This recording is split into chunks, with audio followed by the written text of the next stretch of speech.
Hey everybody, Brett Tadlock here, TN Artist. So I'm working on a commission for a client right now, and one of the things that's needed in this illustration is a spiraling kind of Starfield kind of thing.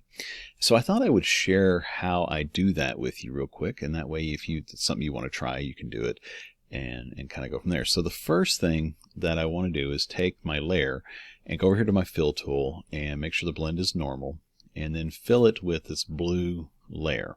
Okay, now the next thing I want to do from that is create a new layer just like this, and then go to gradient.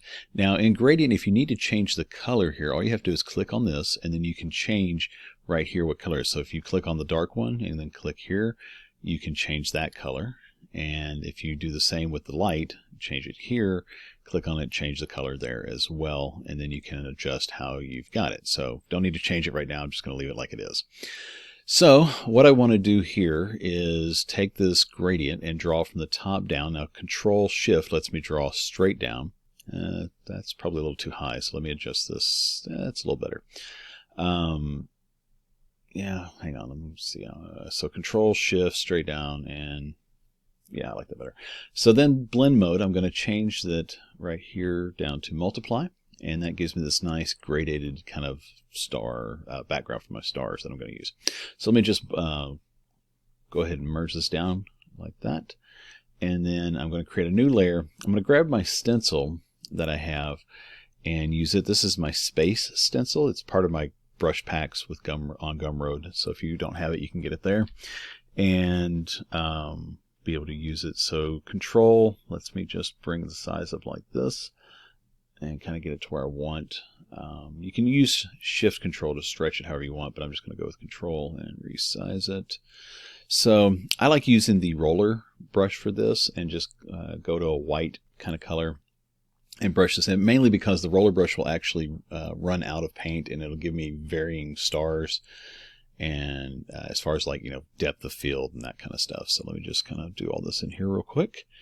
And okay, yep. Let's see. All right, let me put a little bit more, and I think that'll work. So let me just remove the stencil, and now I've got these star fields. So I want to make a spiral pattern. So the first thing I want to do is name this so I can keep track of it, and I'm just going to stars.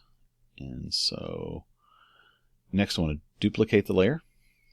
And what I'm going to do now is I need to transform this. So you can do that by going into transform layer right here.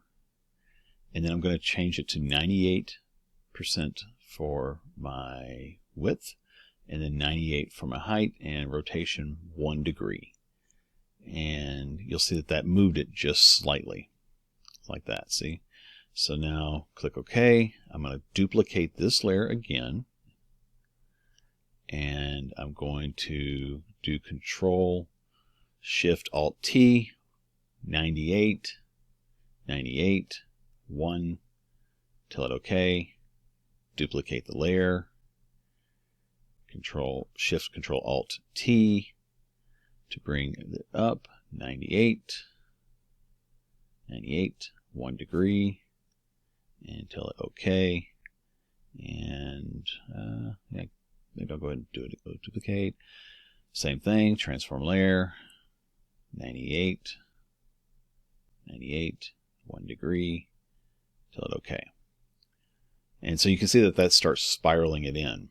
Okay. So now the next thing I want to do is I want to hide that layer and then go up here and click right here. If you go down to Merge Visible Layers, I can merge all those star layers. Okay. Then I can bring back my background. So now I have all these stars on one layer. I just Control click the layer. And I'm going to come over here to my sticker brush, and you can use, like, I've got it on the Fluff Explosion from where I did it last time, and then just pick kind of a mid-ground here, and then just start laying it in, and kind of get it. I think my brush might be a little too large, so a little too small. There we go. Let me try this and see. So what I'm trying to do here is I'm just wanting to spin in some rainbow kind of colors. Fluff Explosion worked good on the other one I did, so that's why I've got it, because it was a much higher resolution. This is just a standard resolution for the one that opens up. But if I come here, I'm going to duplicate my layer again, and then I'm going to change my blend mode, and I'm going to make it, linear dodge. And so that will affect the one below it to make it interact with the white below. And so it'll really kind of help mess stuff around. Oops. Hang on here. So I have all these selected, and I can just kind of go back and forth putting in the color here. And although I don't know, let me try and do this a little more here. I don't think I like how this looks. So what I'm going to do is I'm going to lock the transparency here so I can see it a little better. And then I can Control D to deselect. Okay, now I can see a little better. It's giving me some of the effect I want. I'm going to lock this transparency too, so I can paint on it below that other layer. Since I have the other one set to linear dodge, it'll give me a little bit of different effect on it. But I think what I may need to do, let me try this first. Yeah, I think I'm getting too, it's kind of giving me too much white here and there. So let me try a couple more times just to see. I'm getting some of the color I want right here in the middle, but I think I'm going to switch brushes. So let me find where this one is. I'm trying to remember. Is it this one? Let's see. No, it's not it. There we go. Rainbow brush. There we go. So now I can just swirl this in, and I'm getting that really cool kind of rainbow prismatic look that I want. I can do this on both layers. It gives me that really vibrant kind of 80s kind of look. Yeah, I think that'll work. So let me just because I may want to keep a copy of it to mess with it. So let me do that there.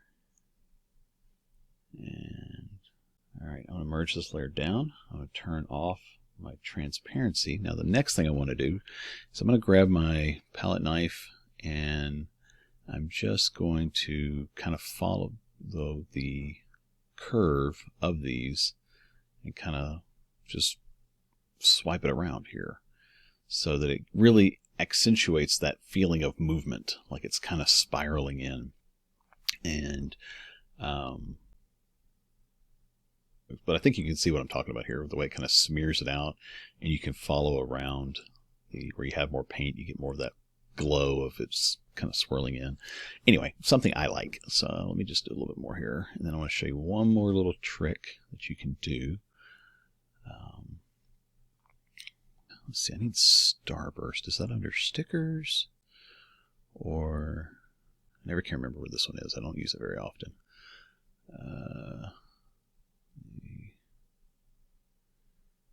It's not under, oh wait, I think it's Custom Brush.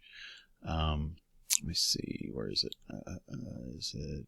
Whoops, not that one. I know it's not that one. So here we go, Starburst. Starburst 2, and select white.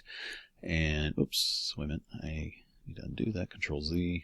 Let me bring my brush size down, shift drag to the left, and click to put little starbursts right here. It reminds me of like the old Super Friends. Meanwhile, and there we go. So yeah, so I mean, just something to play around with and get kind of a neat effect. But you know, just wanted to share this quick tip. It's something I was working on, and I think you might find it useful. So I hope you enjoyed this. So if you did, leave me a comment below. Make sure to like and subscribe. Thanks, guys.